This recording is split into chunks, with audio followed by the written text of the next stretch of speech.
Room 214 at the Hawthorne Club glowed like money crystal chandeliers, a string quartet, and 180 guests who smelled like old mahogany and new arrogance. I sat at table 12 by the kitchen doors, the noise table, where waiters whisper sorry as trays clip your chair. My daughter, Elise, floated across the parquet in a $15,000 dress like a swan, who'd learned to love applause. She hadn't noticed me all evening.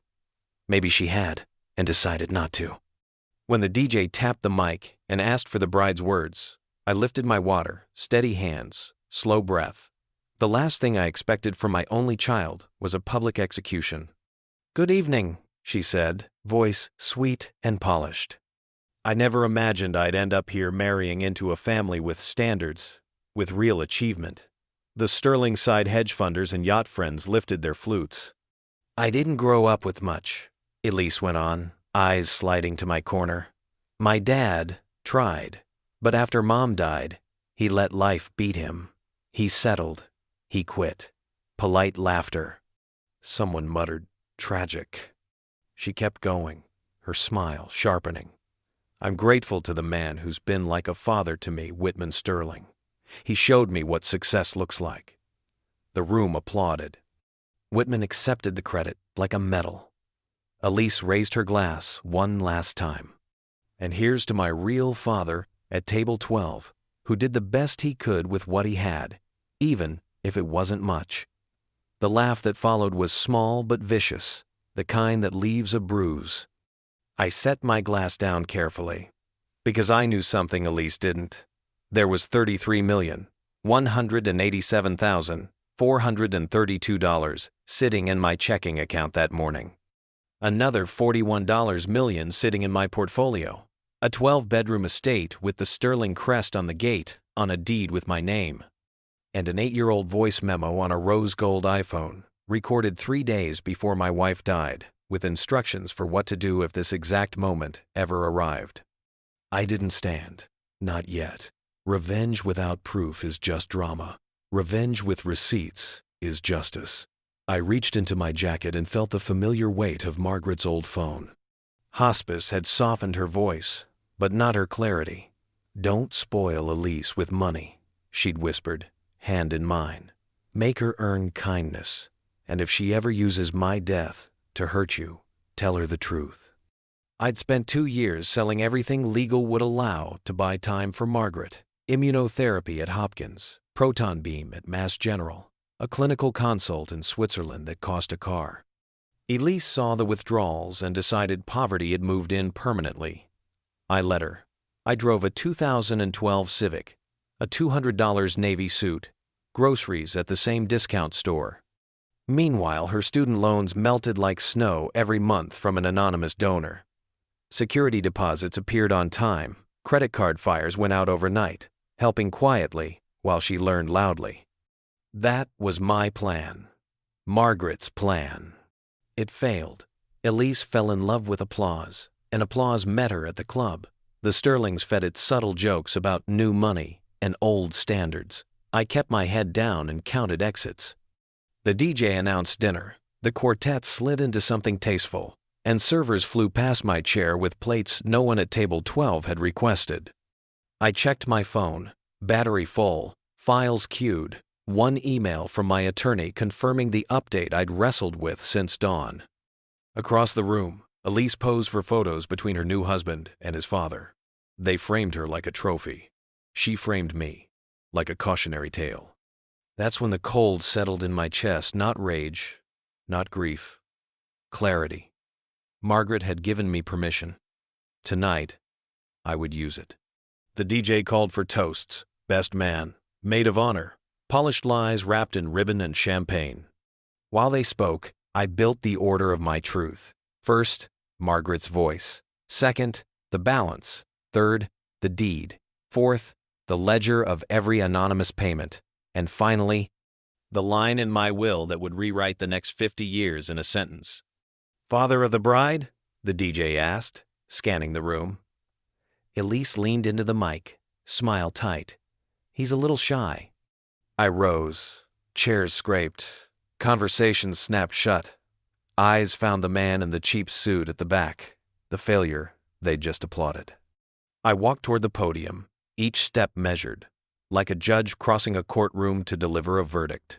"Good evening," I said, voice steady, microphone crisp. "Thank you for celebrating my daughter." A murmur, polite, expectant. I held up the rose gold phone. "Before I continue, there's someone else who asked to speak tonight." I plugged in the cable. The room exhaled. Somewhere near the door, a glass ticked against a plate. I pressed play. Margaret's voice filled the hall. Thin, warm, undeniable. "If you're listening, it means I'm gone." And Elise crossed the line. The chandeliers seemed to hum. Elise's smile died on her lips, and 180 people leaned in, because they all felt what I felt, the air before lightning. Margaret's voice didn't tremble. It cut. "She's become cruel, Matt. Last week, when the nurse lifted me, Elise asked when I was finally going to die so you could get back to normal. She said she was embarrassed by you. She said she wished she'd been born into a different family." Gasps snapped through the room like breaking twigs. Whitman's smile froze. Elise swayed, hands still wrapped around a champagne flute she hadn't sipped. Margaret went on, soft but surgical. "Promise me you won't buy her character with money, and if she ever uses my death to raise herself up, tell her the truth." I paused the memo. Silence hung, taut as piano wire. Someone near table 6 whispered, "My God." Elise tried for the mic. "That's out of context." I raised a hand. Context is coming. I tapped the Chase app. The screen brightened a clean white rectangle of arithmetic that didn't care who believed it. For 8 years, I let my daughter think I was broke. In truth, I honored a dying woman's instructions. I turned the screen to the front rows. Numbers stared back. $33,187,432. The murmurs turned into a low animal sound of disbelief. I swiped to a neatly labeled photo album, deeds and receipts. Here's a favorite. I lifted the image on the projector feed, the venue used for slideshows. The Sterling crest, etched into iron, and beneath it, a county stamp. 247 Meadowbrook Lane, some of you spent Christmases there. The deed says owner of record, Matthew Arthur Quinn. Heads pivoted toward Whitman. He'd gone still, eyes glassy, jaw working. In 2009, a railroad bet went bad. A charitable lease let you stay. I never asked for applause. Elise's husband, Grant, rose halfway, then sat as if the floor pulled him. "This is theatrics," he managed. "Then let's be boring," I said. Spreadsheet time. A column of dates. A column of amounts. A column titled Purpose. $87,000 in student loan payments. $43,000 in credit card fires. $91,000 in deposits so you could move when a landlord decided your aesthetic didn't fit the building. $26,000 to keep a BMW from getting towed. Total, $247,000. All under an anonymous donor. I looked at Elise. Anonymous isn't the same as absent. Color bled from her face. "Why didn't you tell me?" "Because your mother asked me to teach you generosity the hard way." I glanced at Whitman. "And because some people in this room only understand value when it can't be displayed." Phones were out everywhere now, some recording, some fact-checking. A bridesmaid pressed a napkin to her mouth. The quartet had stopped mid-phrase without realizing it. A violin string quivered on the edge of sound. I set the phone down and picked up Margaret's again. "There's one more part. Play." "She's laughing with that rich boy on the phone," Margaret whispered through the speakers, "about how you'll never fit. Says she got my brains, not yours. Please, if she ever turns my memory into a ladder, kick the ladder." I stopped the recording. My voice went quiet enough that people leaned in. "Elise, you took a eulogy and turned it into a mirror for someone else's approval." She stepped closer to the dance floor. Dress whispering over hardwood. "I wanted a new life," she said. Brittle. "I wanted respect. I wanted respect." You had mine, I said. You wanted their applause. I nodded at the Sterling table. Whitman stared back as if looking at a painting he suddenly didn't own. Grant found his courage in anger. Even if your numbers are real, humiliating your daughter tonight is monstrous. Humiliation is public. Consequences are private, I said. I came prepared for both. I opened my email and projected a letter on the screen dated that morning, signed by my estate attorney. Revision executed at 3:30 p.m. today. The will that once left Elise everything now leaves her $1. The rest, $73.9 million, endows a cancer research fund in Margaret Quinn's name. A single clap burst from somewhere and died, ashamed of itself. Elise's breath hitched. You'd erase me. I'd honor your mother, I said, and draw a boundary you can't spend. The DJ hovered by the soundboard, eyes pleading. I gave him a small nod. 2 minutes more. He backed away. I held up the final piece, not a document, not a balance, but a laminated card. Pentagon contractor identification, expired. Beside it, a citation, Defense Superior Service Medal. In case anyone wonders how a man in a $200 suit paid for a cure we never got, I tucked them away. I did not fail your mother. I failed to interrupt who you were becoming. Elise shook her head slowly, tears cutting clean tracks through perfect makeup. You can't do this, she whispered. I already did, I said, and put both phones down, but I can still do one more thing. I looked at the guests, the curious, the cruel, the quiet, and back at my daughter. I can offer you a chance to earn back what apology never could. The room held its breath. Elise's lips parted. How? I pointed to the doors. Leave with me, now. No exit photos, no after party. We go to your mother's bench. You tell her what you told 180 strangers. Then you tell her what you wouldn't tell yourself. A beat stretched long enough for regret to hatch or die. Elise didn't move. Whitman cleared his throat. Grant reached for her wrist. I picked up the rose gold phone, slid it into my pocket, and stepped away from the mic. Offer expires in 60 seconds. The offer expired with silence. Elise stood rooted to the parquet floor, her hand trapped in Grant's, her eyes glassy with something between fury and shame. I turned and walked toward table 12, each step echoing in a room that suddenly felt cavernous. Phones followed me like spotlights. When I sat down, a ripple of whispers spread across the hall. 33 million? Someone muttered. He owns their house? Another said. None of them looked at Elise now. All eyes were on me. For once, she wasn't the center. The DJ, desperate, stammered, and now, music for dancing. But no one rose. The strings remained silent. A bride immobilized, a groom frozen, and a room full of people realizing they'd witnessed the demolition of a dynasty. Whitman Sterling rose stiffly, face drained of color. He tapped his glass with a fork, but no chime sounded. It was drowned by the buzz of notifications. Guests were already uploading footage. Hashtags spread like wildfire. Number, wedding revenge. Number, billionaire dad. Number, Sterling scandal. Elise broke first. Dad, she hissed across the room. Her voice cracked. We can talk about this. Please. I looked at her. Really looked. And for a flicker I saw the child, Margaret, and I had raised the girl who once made paper crowns and called herself Princess of the Living Room. Then the vision dissolved into the woman who'd traded crowns for cruelty. No, Elise, I said, voice level. We can't talk about this. You talked. To everyone. Now they've heard your mother, too. Grant yanked her closer. You're humiliating her, he snapped. She did that herself, I replied. I only supplied the mirror. Someone in the back clapped again, this time louder, joined by others. Not Sterling friends, but neutral guests, the caterer's staff. Even a violinist who set her bow down and applauded, slowly, deliberately. It spread like brush fire.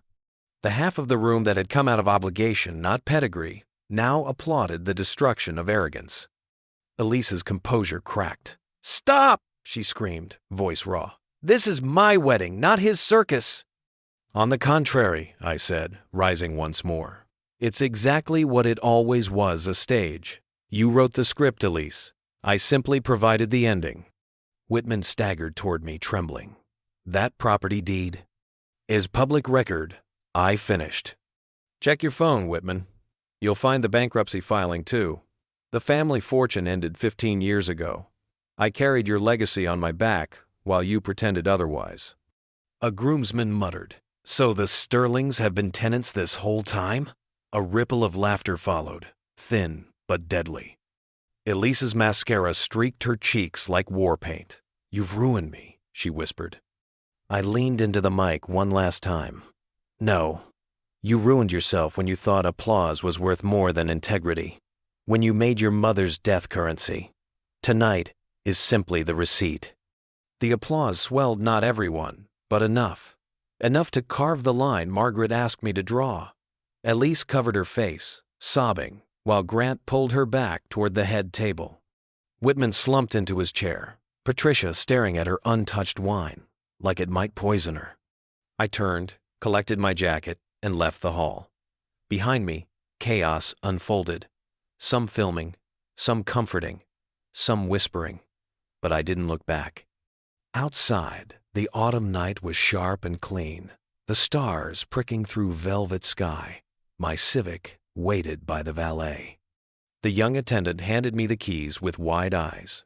Sir, that was legendary, he whispered. I pressed a 20 into his palm. No, I said quietly. That was necessary. I drove away, headlights cutting through the dark, leaving applause and ruin in the rearview. But I knew the night wasn't over. Elise wasn't finished, and neither was I.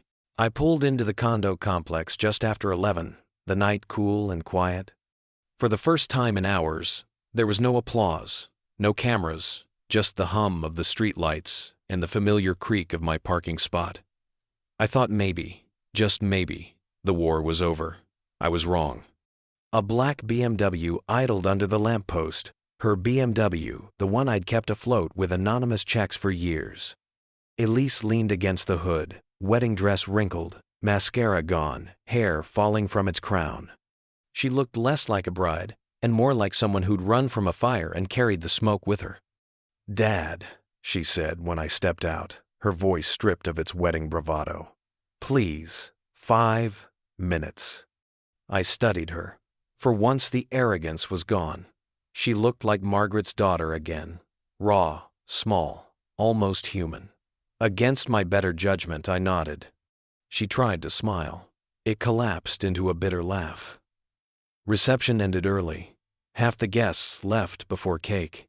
The rest stayed to watch the Sterlings implode. Her laugh died in her throat. Reginald's parents are talking annulment. Fraud, they called it. Fraud by association. I said nothing. You want to know the best part? She whispered. Reginald's more furious about the money than the humiliation. 2 years bragging he was marrying down for love. Turns out he was marrying up the whole time. She wiped her nose with the back of her hand. He filmed your speech. I've already watched it 6 times. Mom was right about me, wasn't she? For a moment my chest tightened. Maybe this was the moment Margaret had hoped for, the crack where light gets in. Then Elise's eyes hardened. But that doesn't excuse what you did tonight. You destroyed me. In front of everyone. You humiliated me. You humiliated yourself, I said evenly. I gave evidence. You spied on me for 8 years. You stalked my finances, my life. Who does that? A father who was still paying for the roof over your head, I said. Her voice sharpened. Do you have any idea what you've done? By morning, the whole city will know. I'll be a punchline, Dad. A hashtag. You wanted attention, I said softly. Now you have it. Her face twisted. I'll contest the will. I'll hire the best lawyers in Connecticut. I'll prove you weren't in your right mind. The will was reviewed by 3 attorneys and a psychiatrist, I replied. All signed off, all ready to testify. Your case will collapse before it starts. Elise flinched, realizing I'd planned even for this. You thought of everything, she whispered. Your mother and I discussed this night before she died, I said. We hoped it wouldn't come, but if it did, we prepared. For a moment, the night was silent, except for the soft tick of her car's cooling engine. Then she spoke, voice like ice. I want you to know something, Dad. I'll never forgive you. Never. I nodded. I understand. She rolled the window down before pulling away. You're dead to me, just like Mom. The BMW's taillights bled red down the street until they vanished. I stood alone under the lamppost, the silence heavier than any applause. Back upstairs, I poured a cup of coffee I didn't need, sat in the recliner Margaret once called my throne, and opened my phone. Already, videos from the wedding had gone viral. One headline glared back at me. Wedding revenge. Bride publicly shames. Father discovers he's a millionaire who owns her in-laws' estate. The world was watching. The story wasn't just mine anymore. And Elise, she hadn't even begun to grasp what was coming. 6 months later, the storm had quieted, but the ruins remained. The viral clips from that wedding had burned through the internet like wildfire, millions of views, endless commentary, strangers dissecting our lives as if we were characters in a drama. To most, it was entertainment. To me, it was closure. I sat across from my financial advisor, pen in hand, signing the final documents. $73.9 million, transferred to the American Cancer Society. The Margaret Thompson Memorial Research Wing would break ground that fall. The remaining $100,000, enough for a modest life in my condo, my Civic, my books, and quiet mornings with coffee. Are you certain? My advisor asked. This is irreversible. I've never been more certain, I said. Margaret always believed money was only as good as the lives it saved. Now, it would save thousands. The Sterlings never recovered. Whitman lost his country club memberships, Patricia her charity board. Reginald filed for annulment just 37 days after the wedding. Elise didn't contest. Hard to, when the whole confrontation was still circulating online. She moved West Portland, I heard. A small marketing job, a quiet apartment, her social media locked and stripped of wedding photos. She never called again. Sometimes, at night, I wondered if Margaret would think I'd gone too far. If making Elise the cautionary tale of the decade was cruel. But then I'd play Margaret's voice memo. Not the one full of warnings, but the lighter ones. The laughter, the plans, the dreams. And I knew I had honored her. One evening, the Cancer Society sent me a photo of their gala. A banner stretched across the stage. The Margaret Thompson Memorial Research Wing. I stared at it for a long time. Margaret would have loved that. She always said the best revenge against death was helping others live. As for Elise, she had made her choice. Some lessons cost money, others cost everything. And when you weaponize grief, when you trade your mother's memory for applause, the debt always comes due. The world will remember Elise as the bride who mocked her father and discovered, too late, that the broke man in the corner held more power than all her borrowed crowns. I will remember her as my daughter, a girl who once made paper crowns, who could have chosen kindness but didn't. And me? I will live simply, quietly, exactly as I did before, except now. When I sip my coffee in the morning light, I do it knowing I kept my promise. I let Margaret's voice be heard.